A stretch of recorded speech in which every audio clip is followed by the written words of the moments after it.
Hey guys, in this video I'm going to show you how to combine two Instagram accounts into one. If you find this video helpful, please consider to like this video and subscribe to my channel.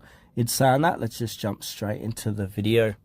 So what we need to do is open up our Instagram account or application, and as you can see I've got multiple accounts on my Instagram app. So you won't be able to combine two accounts. Instagram doesn't allow you to do that, but you can link two accounts on your Instagram app, as you can see on my screen here.